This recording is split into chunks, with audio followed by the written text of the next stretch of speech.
Traditions are a celebration of human creativity, chaos, and our uncanny ability to transform the strangest ideas into time-honored rituals.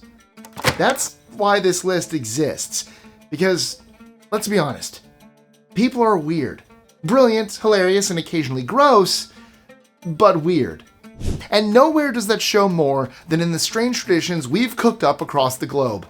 There are some traditions on this list that'll make you stop, blink twice, and say, no way that's real. But they are. I'm Mike with List 25, and here are 25 weirdest traditions around the world. But before we begin, don't forget to like, share, comment, subscribe with that notification bell so you don't miss out on anything. With that being said, let's get to traveling. 25. Toe wrestling. Now you've heard of arm wrestling, and you've probably even tried it. Maybe to settle a bet or just mess around with friends. But toe wrestling? Yeah, it's exactly what it sounds like. Two competitors sit on the floor, lock their big toes together, and try to twist and pin the other person's foot. Think of it as a thumb war, but grosser. Toe wrestling started in 1976, allegedly in a pub, which explains a lot. A group of friends wanted to invent a sport Britain could finally dominate. Football was out, and so was boxing. So they figured, what about toes? Fast forward now, and Derbyshire hosts the annual World Toe Wrestling Championship. There are official rules to this, surprisingly. No socks or shoes. 3 rounds, left foot, right foot, and then left again if it's a tie. It sounds ridiculous, and it is, but people take it seriously. There are regular champions, cheering crowds, and even training regimens. It's weird, unhygienic, and uniquely British. And that's what makes it brilliant. 24. Night of the Radishes. Every December 23rd, the city of Oaxaca transforms into a bizarre vegetable gallery. Locals and tourists gather for La Noche de los Rabanos, the Night of the Radishes. The stars of the show are enormous red radishes carved into insanely detailed sculptures depicting everything from nativity scenes to mythical creatures. Farmers used to carve radishes to draw shoppers to holiday markets during the colonial era, which is where the ritual originated. Eventually, it caught on as a full-blown event, but today, special radishes are grown just for the festival. Big, bulky, and ready to be sliced, shaped, and displayed under hot lights. It's not just for fun. There is a serious competition with cash prizes. Artists worked for weeks designing and perfecting their pieces. But there is a catch. Radishes rot fast.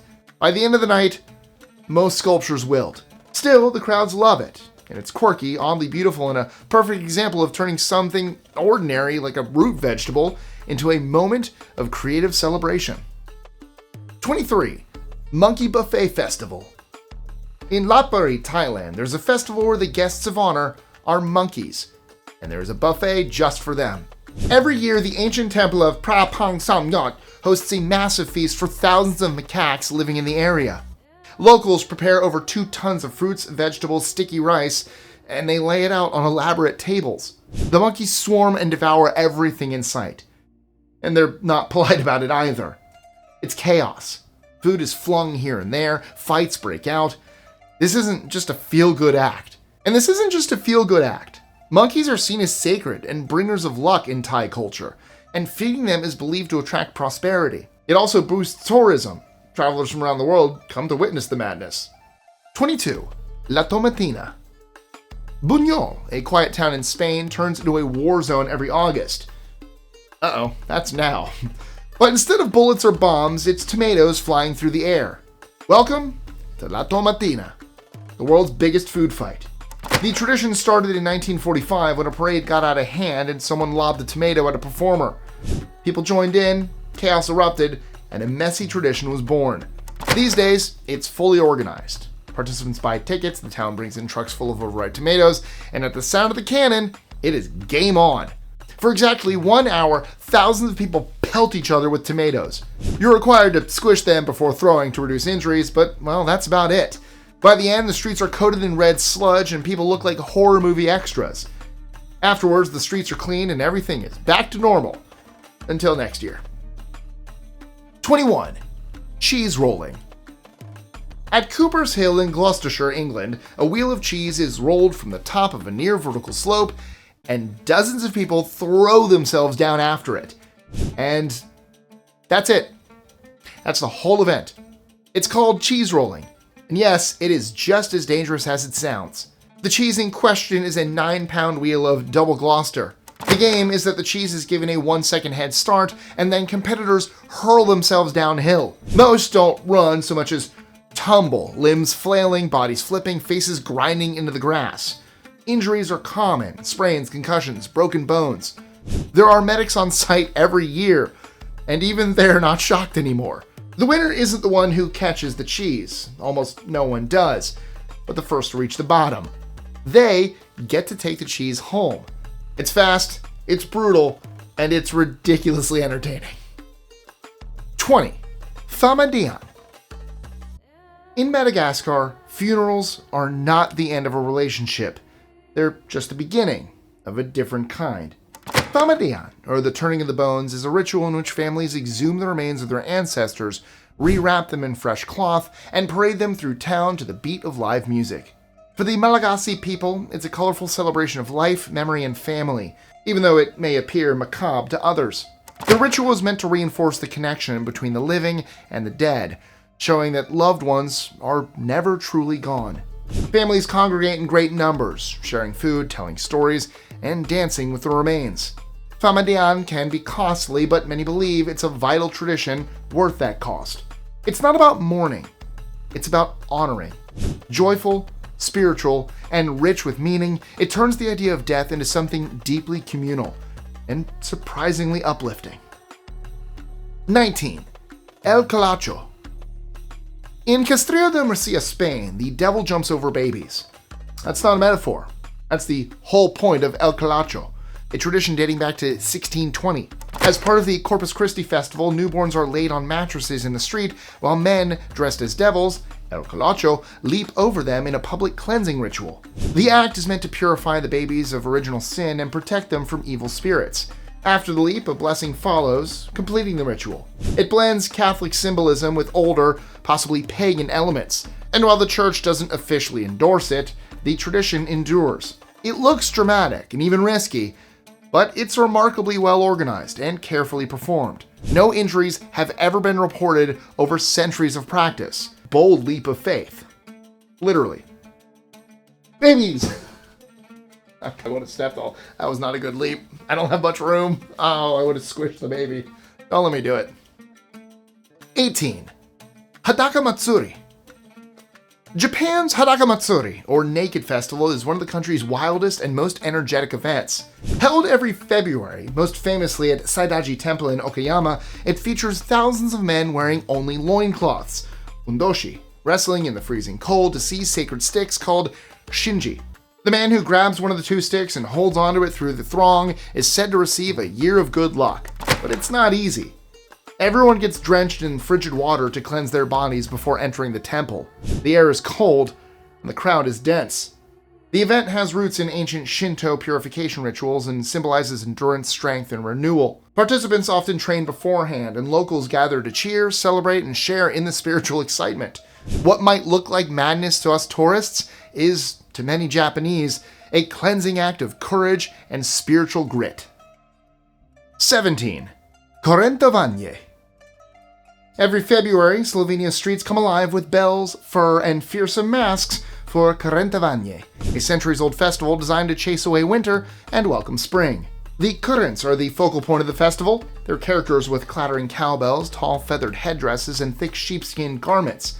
They parade through towns, leaping, dancing, and ringing their bells to ward off evil spirits and cold weather. The tradition is rooted in pagan fertility rites, later merged with carnival celebrations. Each costume takes hours to wear, and the masks, handcrafted and highly symbolic, are passed down through generations. It's a mix of celebration and ceremony. Kids run from the Kurents, and adults join the parade. Entire communities turn out in costume. Though terrifying in appearance, the Kurents are actually protectors, scaring away bad luck to make room for new life. 16. Bullet Ant Glove. In the Brazilian Amazon, the Sateremawe tribe marks a boy's transition to manhood with a ritual that's part pain, part endurance test. It's called the Bullet Ant Glove, and the name is not symbolic. These are actual gloves filled with bullet ants, whose sting is ranked among the most powerful insect bites in the world. Boys must wear the gloves for several minutes while dancing without showing pain. The ants are sedated before being sewn into the gloves with their stingers facing inward, then reawakened just before the ritual. The pain is excruciating, like getting shot repeatedly, but showing weakness is frowned upon. And they don't do it just once. To complete the rite, they endure it over 20 times. Some experience numbness and muscle paralysis that can last for days. But for the Sateri Mawe, it's a badge of honor, a way to prove courage and readiness for adult life. It's brutal, yes, but it's also deeply respected within the tribe. 15. Taidong bathroom ban. In parts of Borneo among the Taidong people, newlyweds begin their marriage in the most, let's say, uncomfortable way possible. They're not allowed to use the bathroom for 3 days and 3 nights. No peeing, no pooping, not even a rinse. During this period, family members watch them closely, and they're fed only small amounts of food and water. Why the restriction? It's believed to bring a happy, fertile, and faithful marriage. The Taidong think that breaking the rule could lead to bad luck or even death, so couples just grit their teeth and suffer in silence because love apparently means holding it in. After 3 days, they can resume normal bodily functions and return to regular life. It might sound harsh, but it's considered a powerful gesture of self-control and commitment. Compared to wedding stress elsewhere, the centerpieces, cake disasters, bridezillas, this tradition is something else entirely. Romantic? Not really. Memorable? Yeah, you could say that. 14. Pasta Eye Ritual. Every 2 years, the Sasaeat people of Taiwan hold a unique ceremony called Pasta Eye.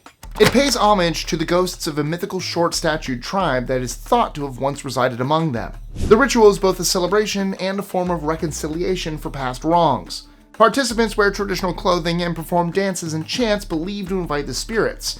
Masks are worn, torches are lit, and songs are passed down through generations. The entire ritual stretches over several days and involves a lot of preparation from the community. The origins of Pasta Eye are rooted in oral tradition. According to legend, the Sasaeat mistreated this ancient tribe, and the ceremony is a way of seeking forgiveness and ensuring peace with their spirits. Even today, it's considered sacred and highly symbolic. To observers, it may seem mysterious, but to the Sasaeat, it's a way of preserving culture, acknowledging history, and keeping the spiritual balance intact. 13. Hokkai Hesu Matsuri. Furano, Japan has a festival revolving around belly buttons. The Hokkai Hesu Matsuri, or Belly Button Festival, is a celebration where people paint faces on their torsos with their belly buttons as mouths. They wear costumes, dance in the streets, and laugh a lot. The idea came around in the 60s to bring attention to Furano's central location in Hokkaido, its metaphorical belly button. What started as a gimmick grew into an annual event, drawing participants from all over. The painted bodies are hilarious. Eyes above the belly, mouths made from belly buttons, costumes to exaggerate the illusion. Drums beat, dancers twirl, and the crowd eats it up. It's strange, yes, but charming too. It doesn't rely on deep religious or historical meaning. It's just fun. And sometimes that's enough. The whole town gets involved, from toddlers to seniors. No other festival turns the human torso into a canvas quite like this one. 12. Burial of sausage for weather luck. Some wedding traditions aren't elegant, some are spiritual, and some involve burying a sausage in the ground. That's what a few UK brides do in hopes of getting good weather on their big day. It sounds absurd. Very absurd. But it's gained traction on social media, especially on TikTok. The idea is to bury a sausage, sometimes a Cumberland, sometimes a bratwurst, the day before the wedding and hope the skies stay clear, as if praying to God wasn't enough. There's no ancient folklore behind it, no religious bias. It's more of a quirky superstition that's spread like wildfire because it's cheap, funny, and low effort. Brides swear it works, but the weather apps say otherwise. Still, for nervous couples staring down the barrel of an outdoor ceremony, tossing a sausage into the dirt seems like a harmless way to hedge their bets. It's part tradition, part joke, and fully weird. But hey, if it works, who's to argue with meat-based meteorology? Or meteorology, oh. 11.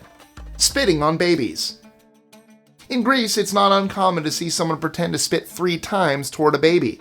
This isn't an insult nor a joke. It's a cultural superstition meant to ward off the evil eye. The gesture, often accompanied by kind words or compliments, is believed to offer protection from harm or bad luck. The spitting isn't literal. It's more of a soft tu sound made with pursed lips. Relatives, friends, even strangers may do it when admiring a baby.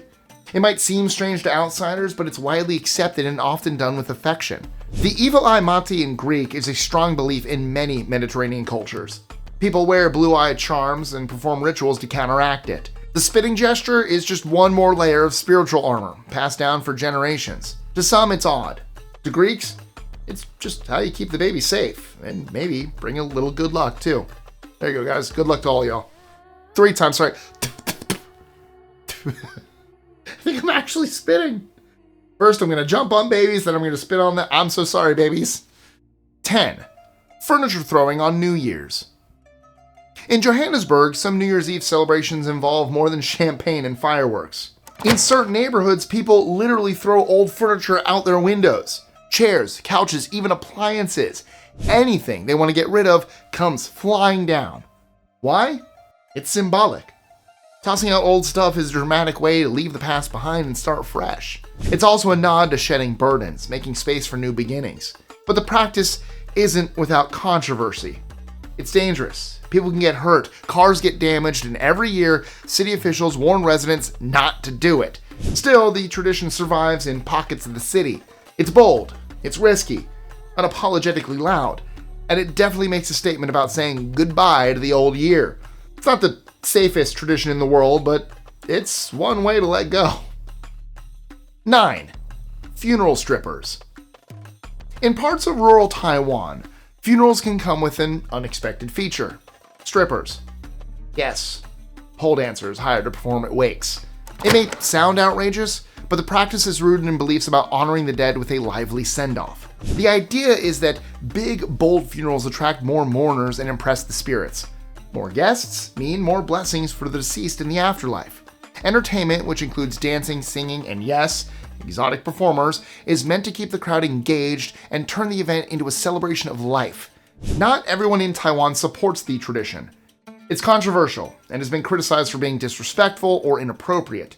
The government has tried to ban it in some areas, but it still happens, especially in rural communities where tradition holds strong. It's jarring, it's loud, and for many, it's a final party for the dead.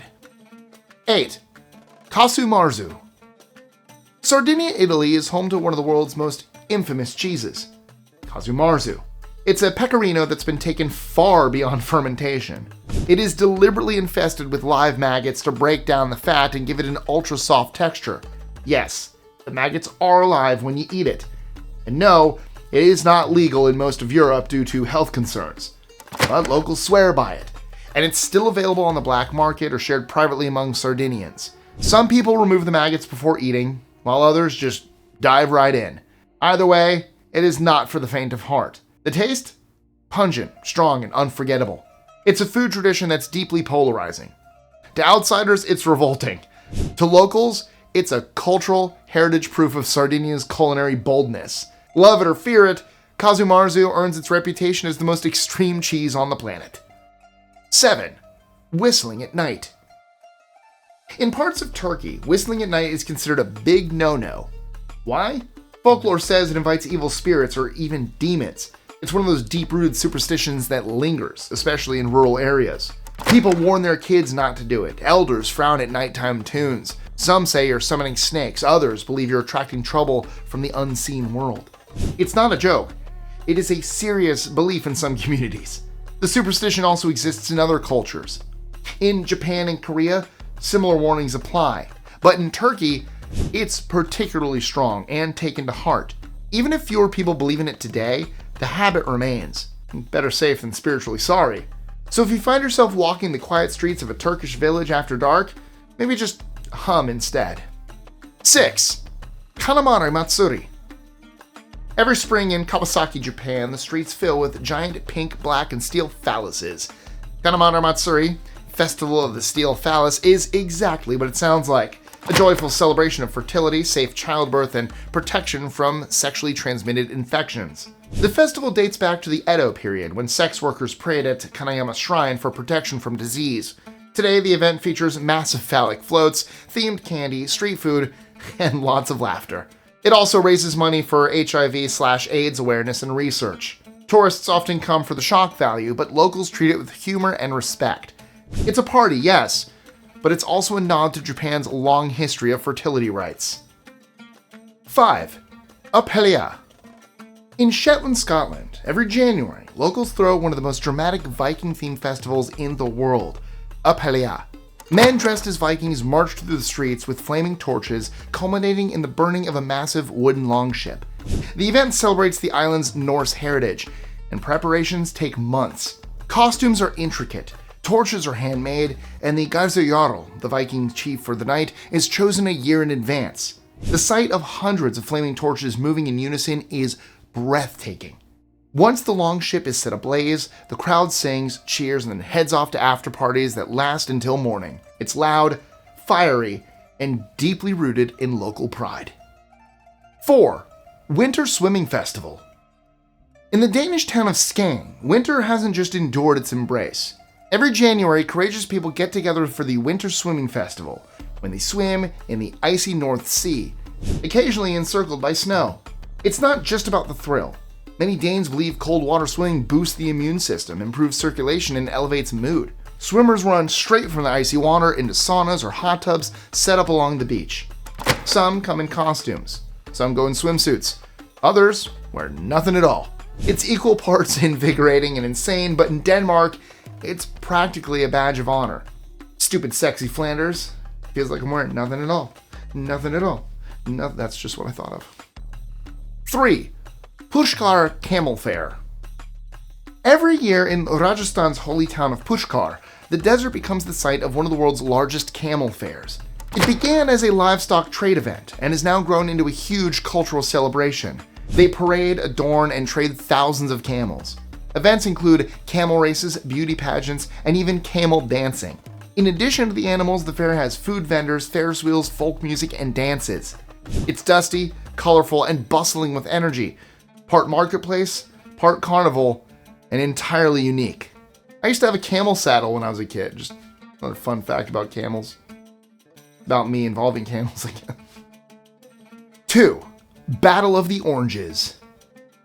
In Ivrea, Italy, the streets erupt every February in a massive food fight known as the Battle of the Oranges. Teams dressed in medieval costumes hurl oranges at each other for 3 straight days. The tradition commemorates a local legend of a miller's daughter who helped overthrow a tyrant. The oranges symbolize weapons. And while it's all in good fun, it's also physically intense. Helmets and padding are common, and by the end, the streets are covered in orange pulp. It's part history lesson, part citrus warfare, and entirely spectacular. They should do something with Spain and oranges and tomatoes. They should have a giant... Dude, Italy, call Spain. You guys can get together to throw tomatoes and oranges at each other. Awesome. 1. Wine barrel racing. In the town of Montepulciano, Tuscany, locals celebrate the Bravio delle Botti, a race where teams roll massive wine barrels, each weighing about 80 kilos up steep, narrow streets. Originally a horse race in the 14th century, the custom was eventually changed to barrels to better represent the area's winemaking history. Teams train for months to push the heavy barrels to the finish line. It's exhausting and competitive, which makes it a perfect blend of sport and tradition. And that's it for today's list. But before you go, I have a little trivia question for you. Which tradition on this list has UNESCO officially recognized as part of the world's intangible cultural heritage? And I'm going to be a little mean. No multiple choice on this one. Let me know your answers in the comments below. Also, let me know in the comments, what are some strange traditions from your part of the world? Or do you celebrate any of these? If you like this video, then you might also like this one as well. It's not weird, it's serious. Make sure again, like, share, comment, subscribe, and don't forget that notification bell, and I'll see you guys soon. I'll have to go celebrate something weird. I don't know what yet, we'll see.